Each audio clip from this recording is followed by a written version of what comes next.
Hello friends, welcome to about film. നമ്മൾ സംസാരിക്കാൻ പോകുന്നത് കറുപ്പ് എന്ന് പറഞ്ഞ സിനിമയെക്കുറിച്ചാണ് കേട്ടോ. സിനിമയെക്കുറിച്ച് പറയുകയാണെങ്കിൽ ഗംഭീര തിയേറ്റർ എക്സ്പീരിയൻസ് ആയിരുന്നു തന്നെ പറയേണ്ടി വരും. കാരണം ഈ സിനിമ എനിക്ക് തിയേറ്ററിൽ നിന്ന് കാണുമ്പോൾ ഞാൻ വിചാരിച്ചിരുന്നത് എങ്ങനെ നമുക്ക് കണക്റ്റ് ആകാൻ പോകണം, ഇതിന് ഒരു മിക്സറാണല്ലോ റെസ്പോൺസൊക്കെ, വർക്ക് ആവുമോ, രസം ഉണ്ടാവുമോ. പിന്നെ സൂര്യയുടെ ഒരു നല്ല സിനിമ കുറേ കാലമായി തിയേറ്ററിൽ പോയിട്ട് ഒന്ന് എൻജോയ് ചെയ്തിരുന്ന് കണ്ടിട്ട് അതും മിസ് ചെയ്യുന്നുണ്ടായിരുന്നു. അപ്പോൾ ഒന്ന് പോയി നോക്കി. ഞാൻ ഈ സിനിമ 2 ദിവസം മുന്നേ കണ്ടിരുന്നു, പക്ഷേ എനിക്ക് റിവ്യൂ ഇടാൻ കുറച്ച് വൈകിയെന്ന് മാത്രം. ഞാൻ എൻ്റെ എക്സ്പീരിയൻസ് പറയുകയാണെങ്കിൽ എനിക്ക് ഈ പടം വേറെ ലെവലിൽ കണക്റ്റായി. കാരണം എന്താണെന്ന് വെച്ച് കഴിഞ്ഞാൽ ഈ സിനിമയുടെ മേക്കിംഗ് ആണ്. എൻ്റെ പൊന്നെ, എജാതി ക്വാളിറ്റി മേക്കിംഗ്, നല്ല കിട്ടില്ല മേക്കിംഗ്. പിന്നെ സൂര്യനെ പ്രസൻറ്റ് ചെയ്താണ്, ഓരോ സീനിലും സൂര്യ പ്രസൻറ്റ് ചെയ്ത രീതി, അതുപോലെയുള്ള റെഫറൻസുകളുണ്ട് കുറച്ച് ഈ പടത്തിൽ. അതിപ്പോൾ പറയുകയാണെങ്കിൽ ജനഗണമന എന്ന് പറഞ്ഞ സൂര്യയുടെ ഒരു പഴയ പടം മുതൽ ഇപ്പോൾ ലിയോലെ വരെ കണക്ഷൻ ഈ സിനിമയിലുണ്ട്.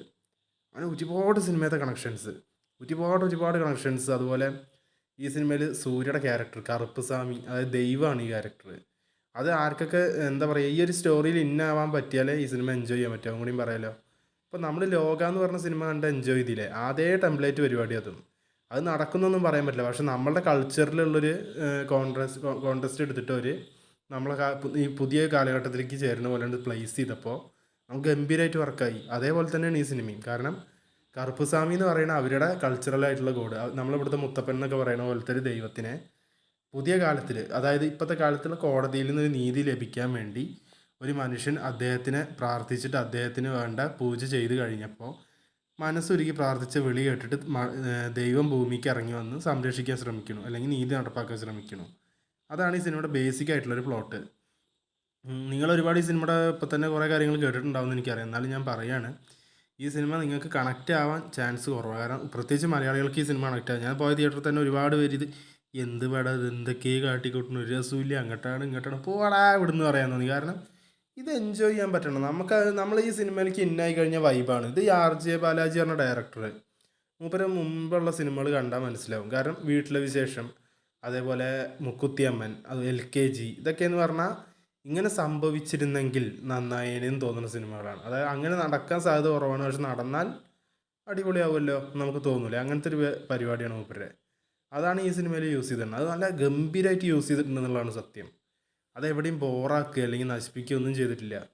അതേപോലെ മ്യൂസിക്, ഈ സിനിമയുടെ ഏറ്റവും വലിയ ഹൈലൈറ്റുകളിലൊന്ന് മ്യൂസിക്, ഗംഭീര മ്യൂസിക് വർക്ക്.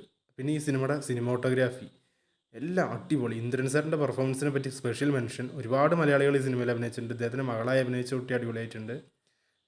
തൃഷ അടിപൊളിയായി അഭിനയിച്ചിട്ടുണ്ട്. അങ്ങനെ എല്ലാവരും, RJ ബാലാജി വില്ലനീസും അടിപൊളിയായി കൈകാര്യം ചെയ്തിട്ടുണ്ട്. ടോട്ടലി ഈ സിനിമ ഒരു വർത്ത് വാച്ചാണ്. അത് മാത്രമല്ല, ഈ സിനിമയത്തെ മറ്റ് മലയാളി കഥാപാത്രങ്ങളെക്കുറിച്ച് പറയുകയാണെങ്കിൽ സ്വാസിക, ശിവദ, അതേപോലെ നമ്മളുടെ ഇന്ദ്രൻ സേട്ടൻ, അനഘാരവി, പിന്നെ അജു വർഗീസ് ഒരു ചെറിയ ക്യാമിയോ, വളരെ ചെറിയൊരു ക്യാമിയോ ചെയ്തിട്ടുണ്ട്. അങ്ങനെ ഒരുപാട് പേര് ഈ സിനിമയിൽ അഭിനയിച്ചിട്ടുണ്ട്. പിന്നെ ഒരുപാട് റെഫറൻസുകളുണ്ട് കേട്ടോ ഈ സിനിമയിൽ. അതിപ്പോൾ സൂര്യയുടെ സിനിമകളുടെ റെഫറൻസ് മാത്രമല്ല, നിങ്ങൾക്ക് ഇഷ്ടപ്പെട്ടൊരു നടൻ്റെ മറ്റൊരു നടൻ്റെയും കൂടി കിടലിന് കുറച്ച് റെഫറൻസുകൾ ഇതിൽ വെച്ചിട്ടുണ്ട്. അതുപോലെ എനിക്കിഷ്ടപ്പെട്ട ഒരു നടൻ്റെ റെഫറൻസ് ഇതിൽ വെച്ചിട്ടുണ്ട്. അങ്ങനെ ഒരുപാട് പേര് റെഫറൻസുകളുണ്ട് ഈ സിനിമയിൽ.